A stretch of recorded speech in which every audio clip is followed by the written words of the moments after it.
Good afternoon. This is Steve Stanson and Jim Jonas with Veterans in Politics. Jim, my brother, how you been? Haven't seen you in a while. Yeah. What's it been, 3 weeks? Yeah, what was it? I had a headache and migraine, actually, and some personal issues, and this issue, that issue. You had an issue. We all had an issue. The only one that didn't have an issue was Irma, and she doesn't even work the mic. But I'm back, and I'm ready to go. Although I have been on Eye in Nevada, I haven't missed that segment. It seems like my issues only happen on Saturdays. You know, it's a beautiful day. Sun is out. I want to relax. I said, oh, my God, Jim Jonas, he could handle it. No, that's not true, though. But, yeah, I'm here, and we have two guests today. We have Irene Bustamante, Nevada State Assembly District 42, just got elected to that seat, and we're going to hear from her. And then we have Diana Alba, the second half of her show, who was appointed as a Clark County clerk, and now she's actually elected as our Clark County clerk. But today is Elizabeth Edwards' funeral. That's a sad occasion. Yes, it is. It was too bad to hear that Mrs. Edwards ended up losing her battle with cancer. It was even more disappointing when I found out about her husband cheating on her while she was going through that battle. That was very disappointing. Well, it's one thing about cheating on your spouse. There's another thing about cheating and having another life created by somebody else other than your spouse. Yeah, and then especially when you run around the country talking about there's two Americas and how you're looking out for the downtrodden and the poor people in society, and come to find out you're worth $20 million and you're cheating on your wife with cancer. It was kind of disappointing. Well, let's do a moment of silence for Elizabeth Edwards. And may God bless her soul. And I know last week you had Thick Sigelblum, Assemblyman Sigelblum. Yeah, for District 9.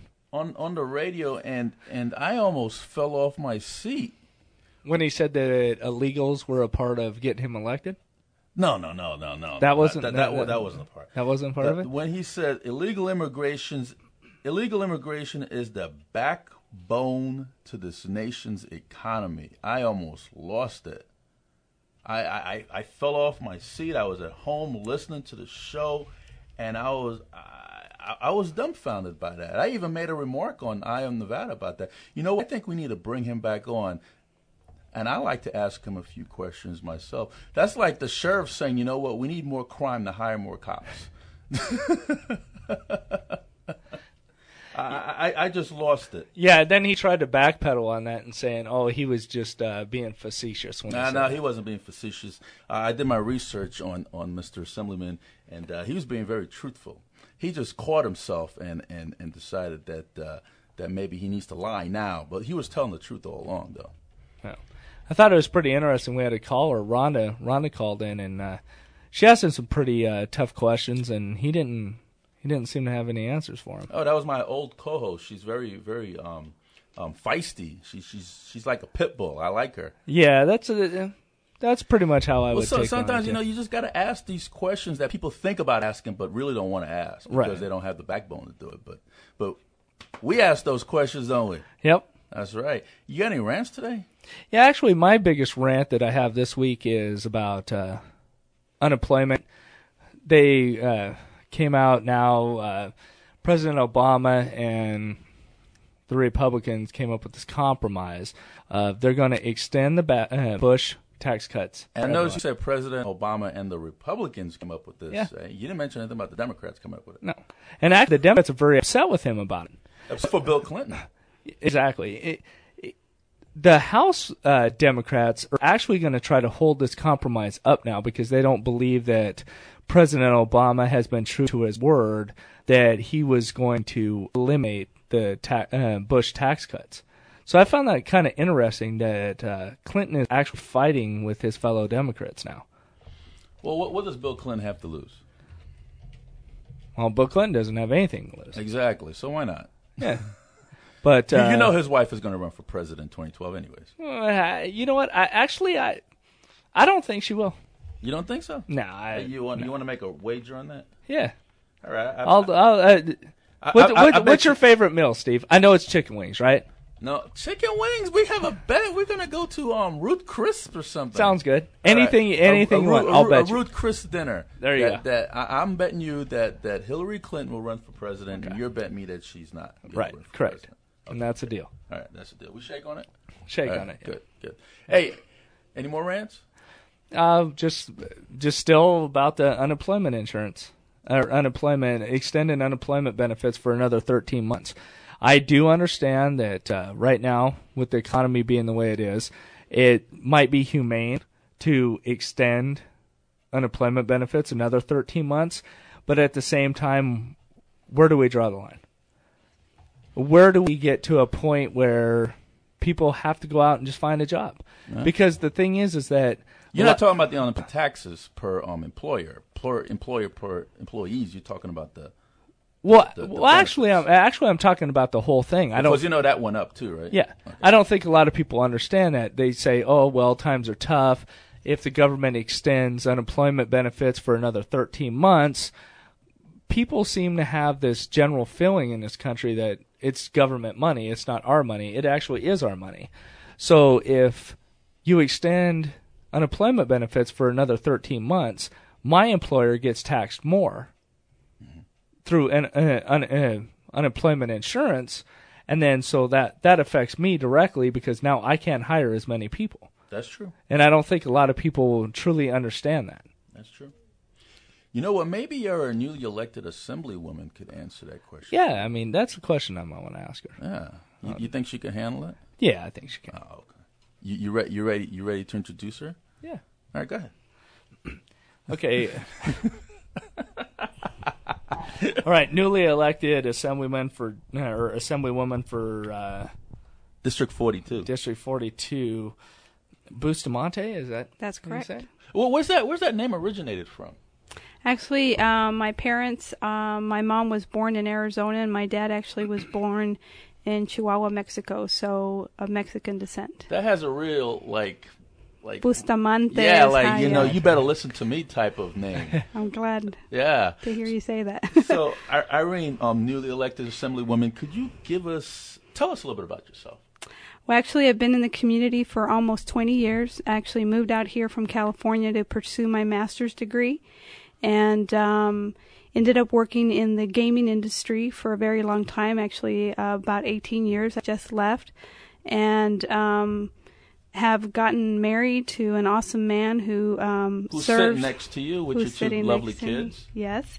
Our kids are here with us today. We have a 16-year-old daughter and an 11-year-old. And actually, we're very active in the community, and if it wasn't for their support, I wouldn't have been able to run. And you're doing this Hope Worldwide? We just came from an event. We are, as a family, we're very, very active in the community, and one of the organizations that we volunteer with is called Hope Worldwide. What we did today was we adopted the kids that are in the foster care system and put on a holiday event for them. So that was about almost 900 kids. Logistically, it was the biggest, one of the biggest projects that we've done in the community, but different organizations came in to help, and so collectively we were able to do it, because when you adopt the kids, there's also the parents that are adopting the kids, and then they themselves also have children. So it was a big success, and we got up really early this morning. How early? We got up at 6 this morning so that we could be there for helping to set up and to be able to receive the kids, because the doors opened at 9. You got up at 6? Yes. On a Saturday morning? Yes. Wow. So let's hear from one of your kids. Let's hear from that youngest one sitting right there. Elena's 11. Elena, come on, get on the mic. And we just got a new puppy, actually, a boxer that we rescued. My husband serves out at the National Guard unit. There was a dog that was dumped out there, and we were able to rescue it, bring it home, and actually he's kind of taken over Elena's bed. And, so your husband's with the Army National Guard? Yes, sir. Put your husband on the mic. Switch those mics around a little bit. Give Elena the other mic. And what's your name, sir? Brad Adams. Brad, so you must know my son. He's also with the Army National Guard. I'm not sure. Yeah, his same name as mine. Steve Sanson. But he's a junior. Oh, okay. No. Yeah, no. How big is the Army National Guard here in Southern Nevada? I am guessing, but I believe about 4,000 soldiers Oh, statewide. Okay. So how long you been with that outfit? Well, I started out first in the Marines. Oh, Semper Fi. Semper Fi. Started out, did 6 years in the Marines at Camp Pendleton. Okay.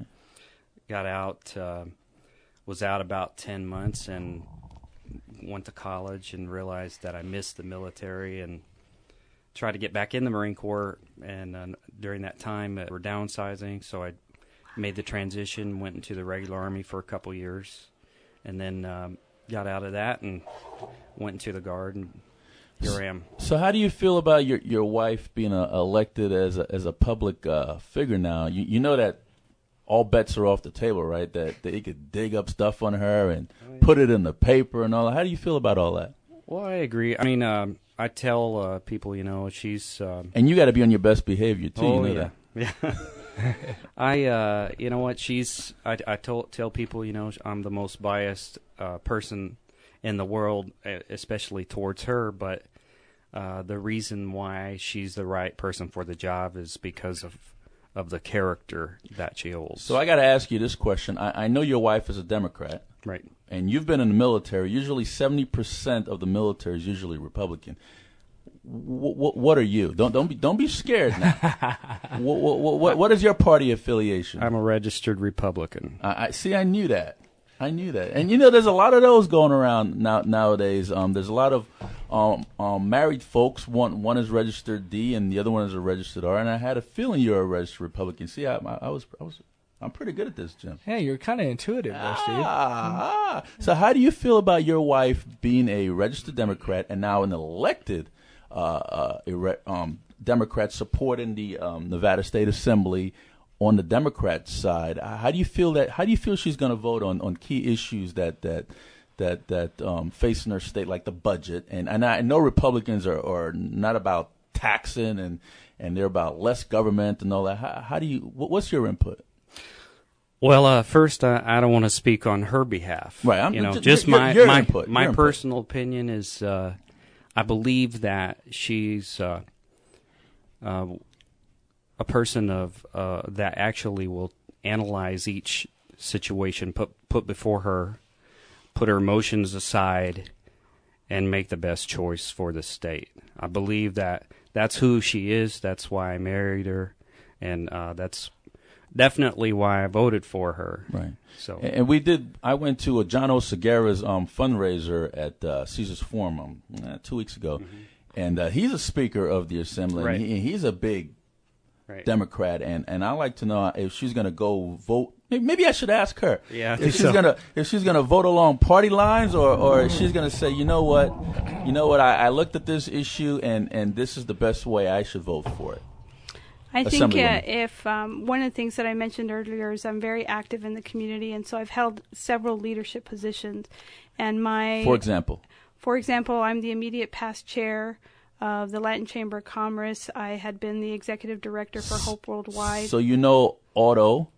Yes. And all those folks down there. I'm very familiar with the Latin Chamber. And then Carlos Gomez, you know yes, him? Sir. Uh-huh. Yeah, I've been with the Latin Chamber going back to 1998, I think, if my memory serves me correctly. So I'm very familiar with the Latin Chamber of Commerce. So in those instances, Steve, you have to examine what's before you and make the right decision, just like my husband was talking about. And that I've proven myself that that's what's important to me, and looking at every situation issue by issue. And Okay. I'm going to apply that in the same way as I do when I get up to Carson City. Before Jim goes into his questions, because I know Jim probably has a whole slew of questions for you, we just want to say on behalf of the Veterans in Politics, congratulations on your victory to District 42. Thank you. Go ahead, Jim.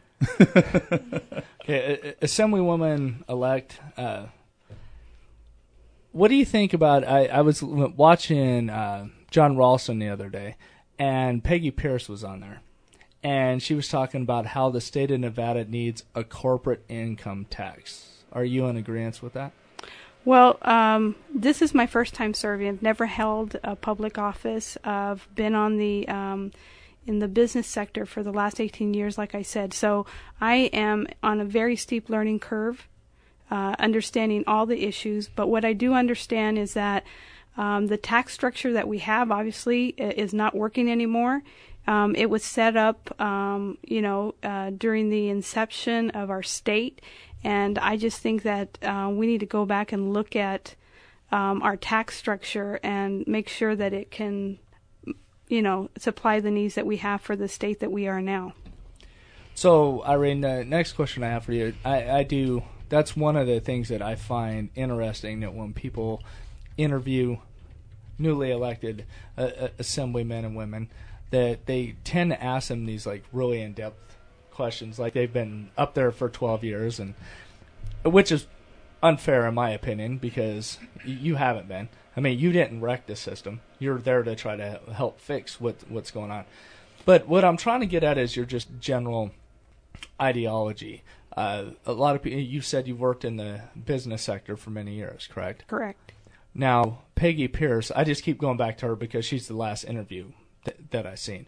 But she said that the business sector in the state of Nevada just hasn't stepped up to the plate. The middle class has stepped up in the way of the last two sessions now. They've adopted higher sales tax, for instance. So we've had to absorb that on this level.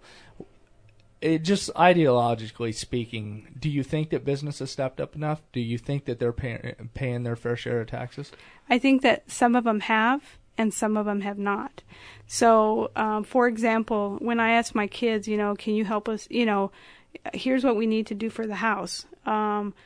They will do sometimes what is just listed, and that's it, and not go beyond. And so, but I think that as in what I saw in the industries, some have met the minimum, and that's it.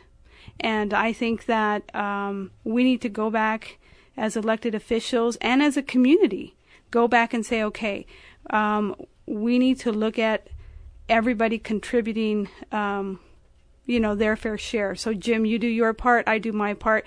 The event that we did today was a perfect example. Logistically, it was overwhelming. However, there was one group in the community that supplied all the water. There was another group that supplied the pizza for the volunteers that we were able to recruit. Another group actually supplied the gifts for the kids. And collectively, we were able to do more.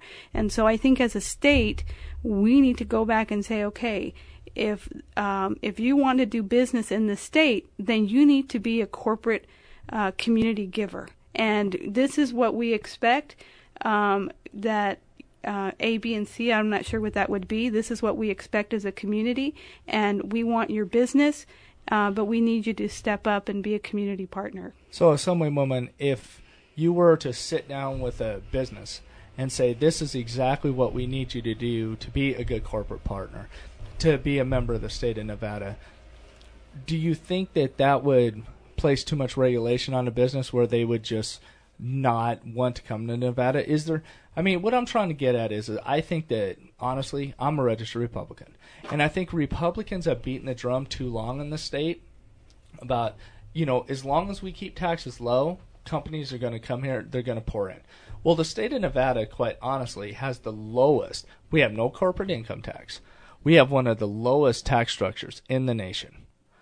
And companies still are not pouring in here. And we have no state tax either. So, what I want to see more out of, honestly, what I want to see more out of the Democrats is not talk so much about let's create more taxes, but at the same time, let's do something to get companies that are here to pay their fair share.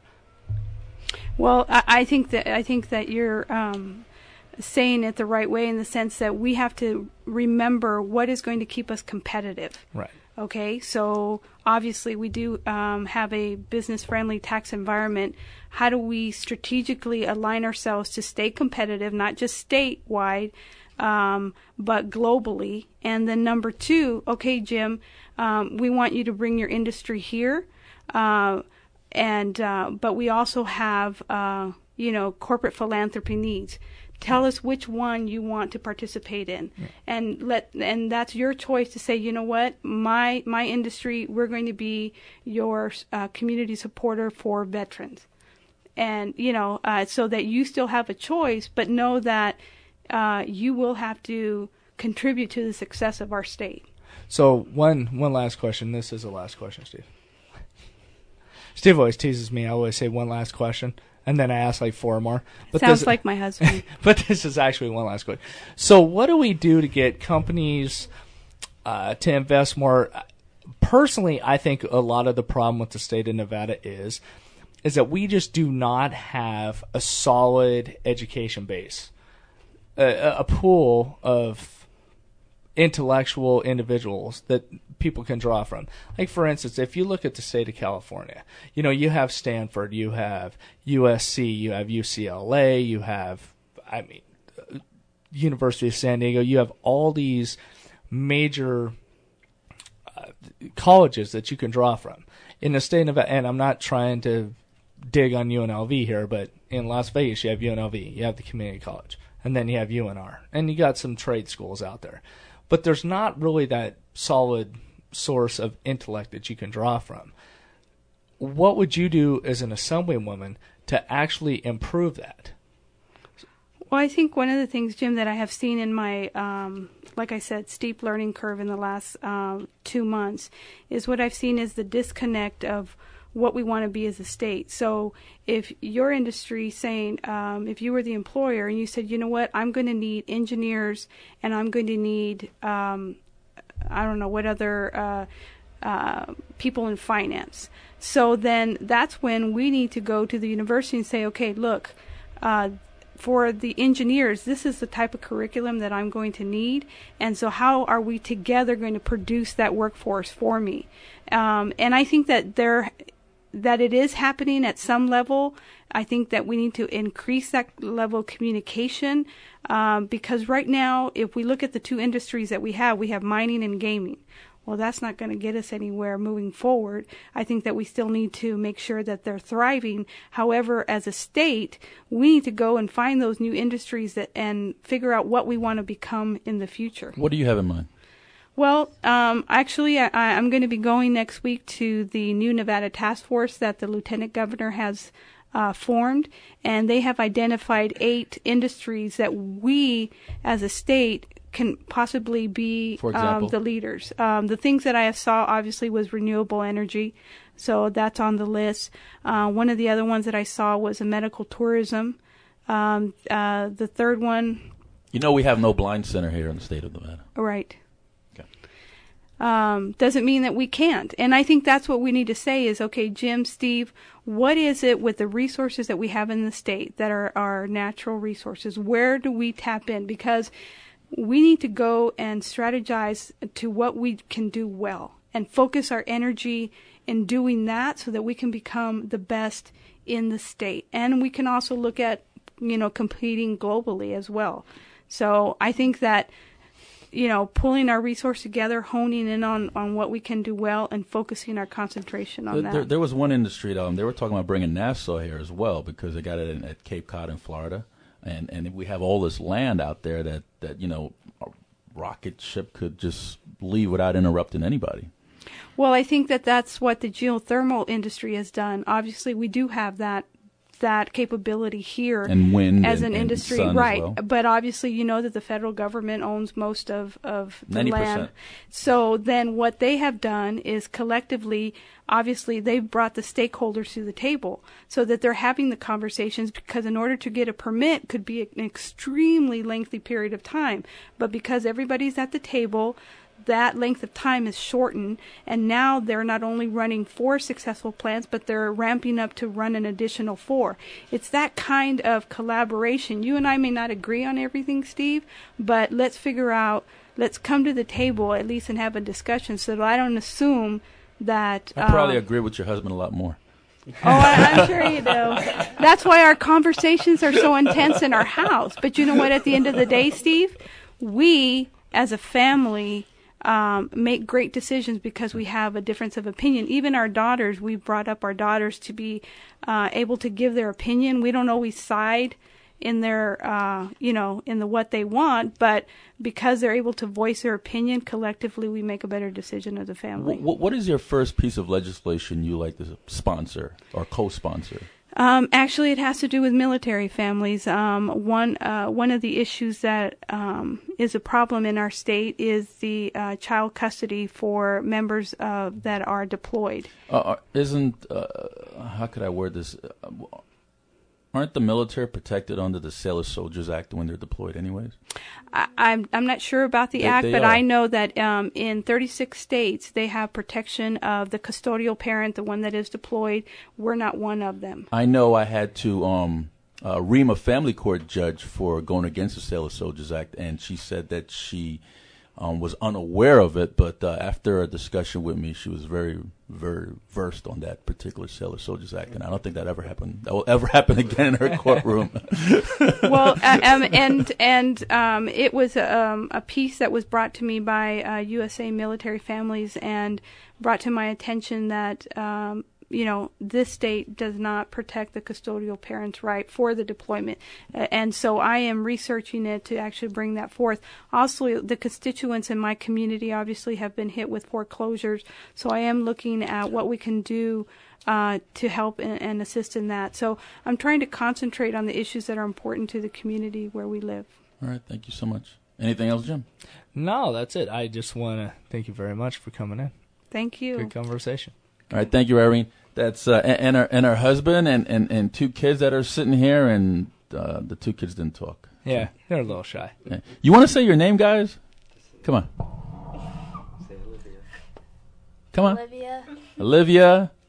And Elena. All right, keep the E's going. Is that right? All right. So that's Irene Adams Bustamante, newly elected Nevada State Assembly for District Number 42.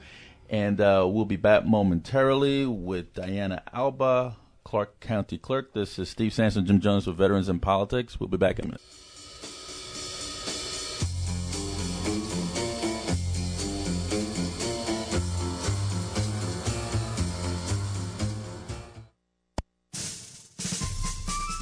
This public service announcement is brought to you by Veterans in Politics International. The Veterans in Politics mission is to teach, educate, organize, and awaken our veterans and their families to select, support, and vote intelligently for a better world, and to protect ourselves from our own governments and a culture of corruption, and to be the political voice for those in other groups that do not have one. There are too many homeless veterans, and more help is needed from the VA. Every veteran service organization post should adopt a local homeless veteran. The funding of VA medical centers is inadequate, and building a VA hospital in southern Nevada is moving at a slow pace. The budget has been flatlined for too many years. The VA is too quick to deny claims and too slow to help veterans gather records in support of claims. Local politicians ignore veterans and their issues. They perceive a lack of organization among their local veterans, and that it won't hurt them at election time. Veterans too often vote party, not veteran issues. All veterans should vote in every election. The news media give inadequate coverage to veteran issues and events. You must send letters to the editor and voice this concern. Please contact your members of Congress and Senate and urge them to co-sponsor key legislation in supporting our veterans. Please support Veterans in Politics. And to get more information, go to www.veteransinpolitics.com. Americans have been fooled by politicians about illegal immigration. They make you think that if you bring up this topic, you are a racist. Did you know that America is the only country on this planet that does not enforce its federal immigration laws? For the fear of being called a racist. I am for legal immigration. I was born on the island of Jamaica, became an American citizen, served 12 years in the U.S. Military, served in Desert Storm, and received a Presidential Unit Citation, National Defense Medal, and Marine Corps Commendation. Our immigration laws serve a purpose. I understand that this country was founded on immigration, but there is a wrong way and a right way. I'm here to tell you that illegal immigration is breaking our federal laws. Why don't you call me a racist? This is Steve Simpson. This is Jim Jonas asking you to listen to Veterans in Politics. Veterans in Politics is a weekly broadcast internet talk show hosted by myself, Jim Jonas, and Steve Sanson, president of Veterans in Politics Incorporated, that airs every Saturday from 2 p.m. to 3 p.m. at www.vegasallnetradio.com. Veterans in Politics' purpose is to teach, educate, and inform veterans on issues and the candidates that will affect them. Too many politicians say they support veterans and their issues, but their actions tell a different story. Here at Veterans in Politics, we will expose these politicians by giving them a chance to come in and explain their actions to veterans so veterans can truly make informed decisions. Listen every Saturday to stay informed and to hold politicians accountable for their votes.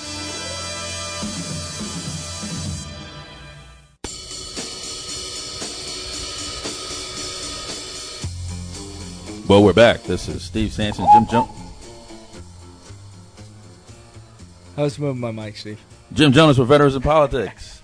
And we have live in studio, we have Diana Alba, who is the Clark County Clerk, was appointed to that particular position and ran for it. And the Clark County residents said, you know what, Diana, we want you to stay exactly where you are. Diana, how are you, ma'am? I'm doing well. Could you tell us a little bit about yourself?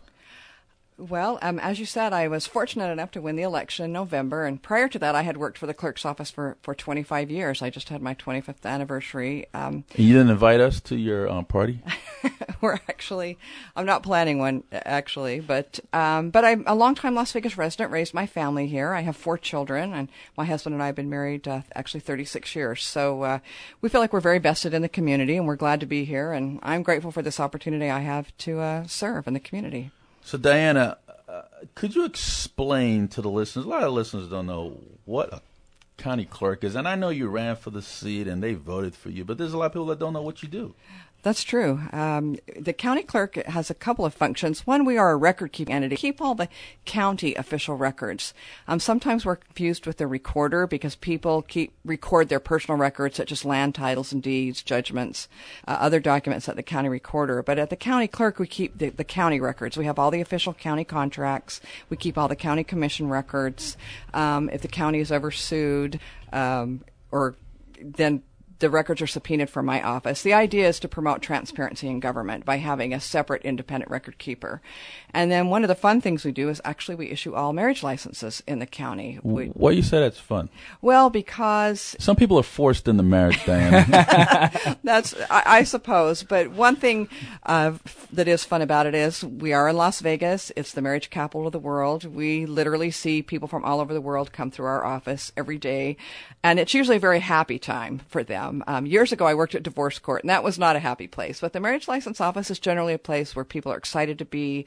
And like I said, we see people from all over the country and all over the world. So it's a very interesting aspect of our office. So I see you also keep fictitious firm names and notary public and passport acceptance as well? That's true, yeah. All fictitious business names are filed with our office, and I think we did about 16,000 last year.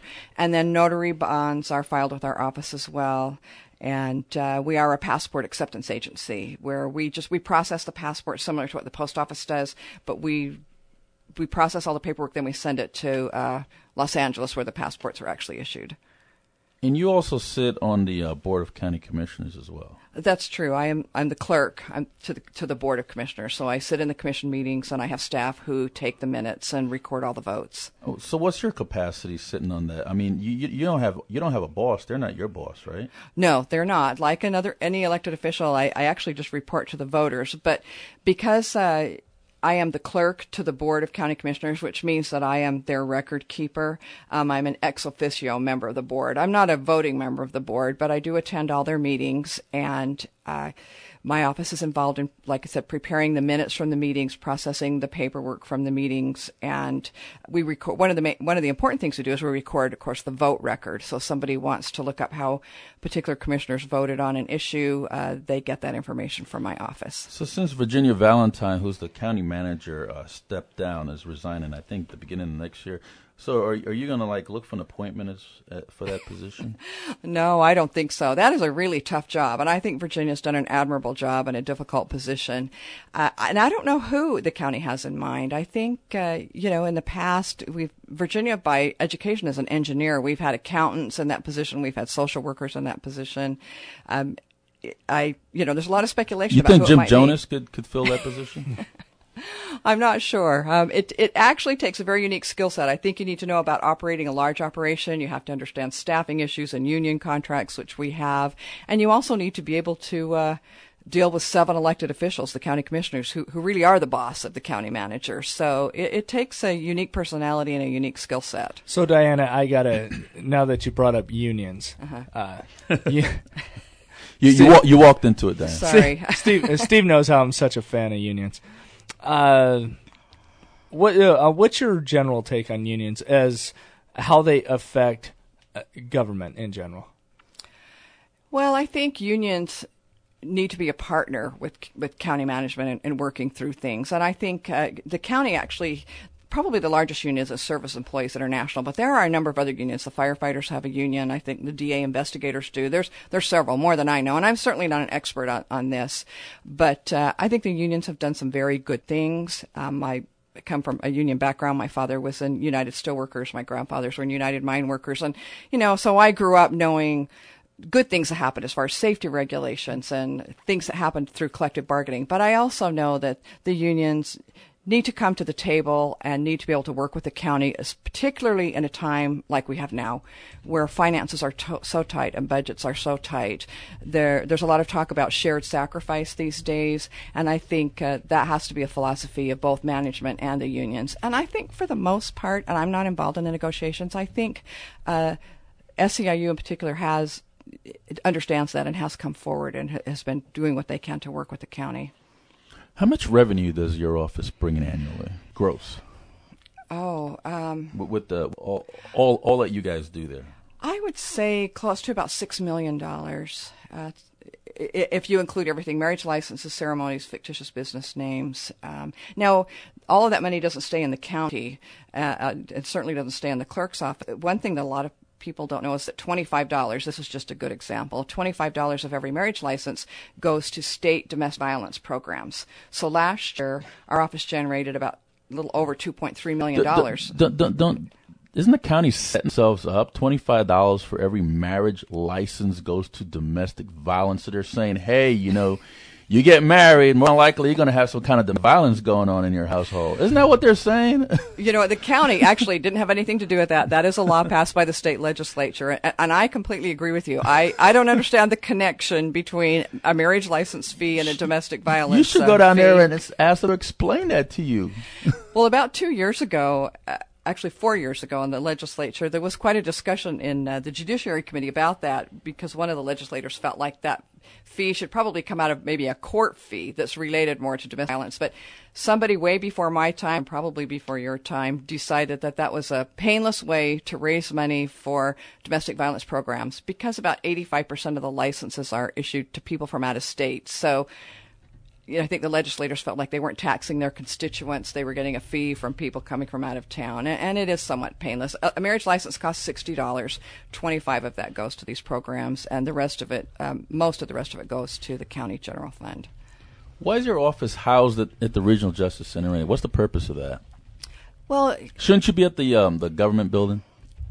And maybe we should. If there was room at the government building, I think we might be there. I think some of it is tradition. Because you drive from every second and fourth Tuesday, you have to be at the county building anyway to attend the county commission meetings. So wouldn't it make more sense that your office be located there? It could. When the government center was built, and even when the Regional Justice Center was built, one of the duties the county clerk had was to be the clerk of the court. So I think that was one of the reasons we were located in the courthouse, because we managed all the court records. Now, since January of 2007, we haven't done that. But there is also a tradition of having the marriage license office in the courthouse. I think, you go back for a lot of years, people would talk about going down to the courthouse to get married. They would get a marriage license, go upstairs, have a justice of the peace, perform the marriage. We don't really operate that way now, but I think some of it is kind of a tradition. We are scattered. I do have an office at the government center. I have staff at the government center that keep county commission records, and then I have staff at courthouse. It certainly would be more efficient if we were all in one place. It's just, I don't think the county has one place where we can all fit at this time. So, Diana, let me ask you this question.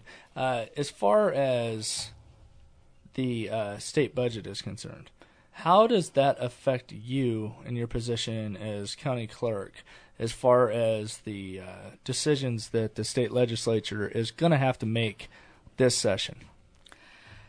Well, it affects us in the same way it affects other local governments, and we all are concerned because we all have very strained budgets, and we're dealing with staff shortages and those kinds of things. How the state budget affects us is when they take revenue that the counties normally collected and kept for county programs, which is what happened the last session. Clark County in particular was targeted and was really hurt by the state legislature. There's talk, of course, we haven't seen the budget that's going to be proposed by our governor-elect, but there's talk about looking at taking more funding from local governments, but also shifting services that the state now takes care of to the local governments, to the counties, and then the counties will have to fund those things. So how that affects me is when the county budget is hurt, I have to lay people off or I have to cut back. And we've actually had a hiring freeze for 2.5 years, and we did have layoffs this summer. So we're really barely meeting mission. And the struggle I have is that as an elected official, statute requires me to be open certain hours to provide certain services, and when I'm short of people and supplies, it makes it really difficult to do that. So it's a kind of an indirect effect. So where do you come down on, I know you're not a state legislator, but how do you come down on, I've heard some ideas about, this has been tossed around, especially in Republican circles, about a zero-based budget. I think zero-based budgeting is a good thing. And actually, Clark County's had zero-based budgeting for as long as I've been a manager. Every year we start from scratch. And county finance, actually puts our budget together, then sends it to us. We have very little flexibility on what's in our budget because the largest part are things that are mandated, like salaries and benefits. But I think it's a good thing to look at that budget every single year. One of the problems we have with our state legislature is that they only meet every 2 years. And there's good things about that and bad things about it. One of the bad things is I think it's very hard to budget 2 years out, especially when we've seen the kind of downturn that we have. Yeah, actually, there's been several legislators. I mean, I know one that is a former legislator, former state senator Bob Beers, talked about how instead of meeting for 120 days every 2 years, let's meet for 60 days every year, and then that way we don't have to amend the state constitution. What do you think about something like that? And I'm not a finance person, but that seems reasonable to me. And I've also heard where to continue to meet 180 days in odd-numbered years and then 60 days in even-numbered years and just work on budget in that 60 days. And, that might be a reasonable way to go, too. I've never really been down in the grassroots of that process, so I don't really know. But it does, having watched the legislature the last 12 years or so, that seems like a good compromise to me, something that might work. Well, it seems to me like you actually have been down in the grassroots, not so much writing the laws with the legislature, but having to deal with what they pretty much hand down to you. So how active are you in actually being involved in that arena? Well, you're right. I mean, as part of my job the last several years, I follow the legislature very closely, particularly any bills that affect our office. And so I've had experience in testifying before the legislature, both in Carson City and from, we can go to the Grant Sawyer building and testify over video, submitting responses, proposing amendments. And 2 or 3 times we've actually there's been something that we've needed done, a law to be changed or to be updated, and I've been involved in finding a sponsor for that and putting the draft together and working with a member of the legislature on that. So we have been pretty involved in issues that affect us. So I'm just going to ask you, so your next step, it seems like you understand you understand what people so the grassroots level, so to speak, that like yourself with being a county clerk, that you got to deal with because of the things that the legislature passes. So do you have any ambition to go up there and change this? Since you know what happens when they write bad laws, can you go up there and fix that? I don't think so, and I don't think any person. I don't think I'm not smart. I don't think any person can do that by themselves. But I do recognize that I feel like there's a real need for people to be more involved. I think sometimes the legislatures up there, they might have 1,200 bills. Most people have no idea what most of those bills are even about, unless there's a real hot button issue that comes up and people get worked up about it. But I do wish people would pay a little bit more attention to what is going on, because it does affect our lives. And I don't have any ambitions to run for the state legislature, but I do recognize the importance of having good people up there. So I feel like because I'm more aware, I try to be a little bit more involved in the election process and know who's running in my district, so that I'm informed. Well, I wish more people took your advice on that. Well, let's take a commercial break, and we'll be right back. This is Steve Sampson and Jim Jones of Veterans in Politics. We'll be back momentarily with Diana Alba, Clerk, County Clerk.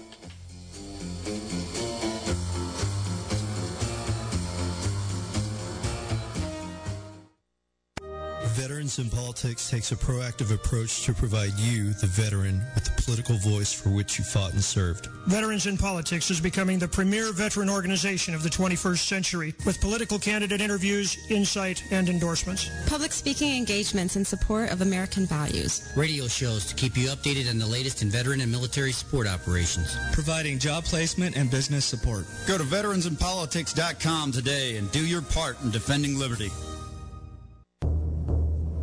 While growing up, I've always asked my family, who is my father? I was told the name of a man.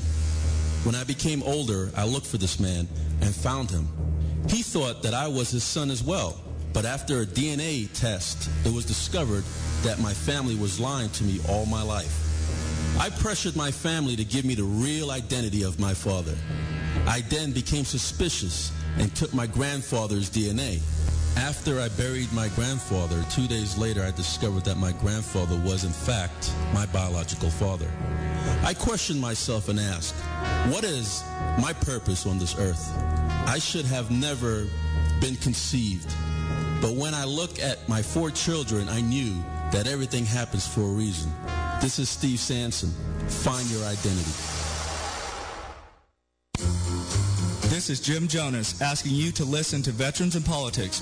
Veterans in Politics is a weekly broadcast internet talk show hosted by myself, Jim Jonas, and Steve Sampson, president of Veterans in Politics Incorporated. That airs every Saturday from 2 p.m. to 3 p.m. at www.vegasallnetradio.com. Veterans in Politics' sole purpose is to teach, educate, and inform veterans on issues and the candidates that will affect them. Too many politicians say they support veterans and their issues, but their actions tell a different story. Here at Veterans in Politics, we will expose these politicians by giving them a chance to come in and explain their actions to veterans so veterans can truly make informed decisions. Listen every Saturday to stay informed and to hold politicians accountable for their votes.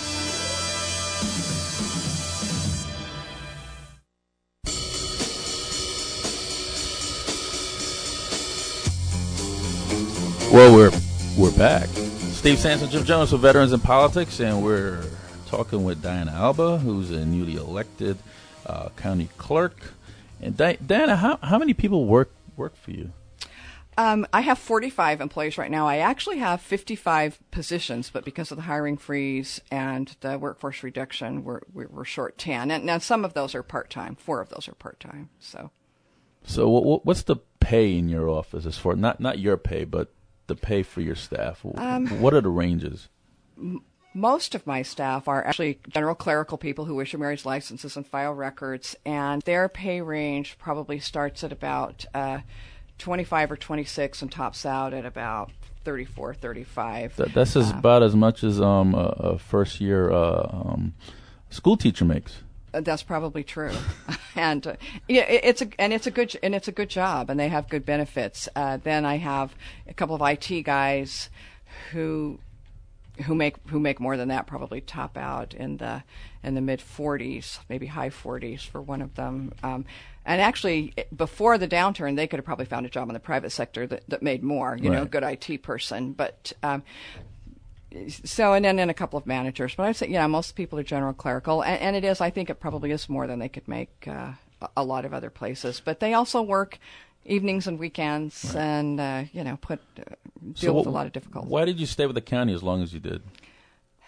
Part of it was... You knew this opportunity was coming, right? As far as running for office? Yeah. Well, I really didn't. I started at the county when my family was young, and I wanted a stable income, and I wanted good insurance. And my husband was, you know, working at the phone company and actually worked a couple different places, but it just seemed like a good place to start. I had worked as a legal secretary years ago, so I kind of liked the legal field, and we did a lot of legal work then. You know, I stayed with it mostly because I've liked it, and I've had opportunities to move up and to improve myself and take on more responsibility. I really didn't foresee the opportunity of running for office because the prior clerk, prior to me, Shirley Paragary, had been the clerk before she was in her third term. She was going to run one more time, and I was going to be her assistant clerk, and we kind of had things planned out. But as we know, life sometimes throws you a challenge, but it is also an opportunity. So when she passed away, I decided to go for it and run. You have a huge family. How many are you? Well, my husband and I have 4 children. We have 3 daughters and a son. Our 3 daughters are all married, and 2 have 3 children. 1 has 2 children, so I have 8 grandchildren. Our son is still single, but so we're going to have everybody for Christmas, and it'll be 17 of us under one roof. It should be interesting. So where do you plan to take the position of county clerk? What's your vision? There are a couple of things I would like to do. One, we have implemented a little bit more technology in our marriage license office. We have this online application where couples can fill out a marriage license application online before they come in. It makes processing much, much quicker. And actually, for October 10th, 2010, we issued 3,060 licenses in 4 days, which is a tremendously high number. And we had no significant wait times because we really pushed couples to do that online application before they came in. I want to do a few more things like that to use technology better. But also, our records at the County Commission Office have been, I think, kind of neglected over the years. We really need to take some time. We have a lot of records on microfilm. We're getting quotes right now to convert that film to digitized images to make it easier to store and easier to search. And until recently, there were not standards for digitized image archival storage, but there are now. So we have some guidelines to use. So those are 2 things I'd like to do. I hope you could give me a short answer for a long question, okay. and I know we only have a minute left. And you deal with all the judges, correct? You know, I don't anymore. When we were the clerk of the court, I did work very closely with all the judges. How do you feel? Because a judge impacts your life immediately. Yes, it does. How do you feel that they put a new law in that judges have to take a psychological evaluation upon filing for candidacy? Boy, that was from left field. I didn't think you were going to go there. I don't know about that. I really don't. I think, you know, judges are very, very important. Do you think it's a good idea, though? Do you want somebody up there that's balanced and stable? You do want somebody who's balanced and stable. How else would you know? True. And I think it would depend on the psychological evaluation and who administered it, because I think they can tell you a lot about a person. But then what would we do if a person had that evaluation and didn't come through very well? You know, their evaluation said this person is kind of unstable. Would we then deny them the opportunity to run? No, they could still run, but it'd be open to the public, and then the decision would be in the public's hands at that particular time, I think. You know, I think there's some benefit to it, but I do worry a little bit about privacy issues because, you know, a psychological evaluation can get very, very personal. And, you know, we don't even make public psychological evaluations of people who are in the prison system who've lost their civil rights. So I don't know that we would want to do that to a candidate. So I would have a few concerns. I do think we need to do a better job of educating voters about the judicial candidates. Okay. All right. Diana Alba, thank you so much, and congratulations to you in your victory to the county clerk's office. Well, thank you. And Merry Christmas to you. Well, thank you. Merry Christmas to you, too. And thank you for inviting me today. I've enjoyed it. This is Steve Sanson, Jim Jonas. Thank you, Diana. Oh, yeah. Next week, our board operator just reminded us we're going to be on the air for 2 hours next week, 2-hour Christmas special. So this is Jim Jonas and Steve Sanson with Veterans in Politics.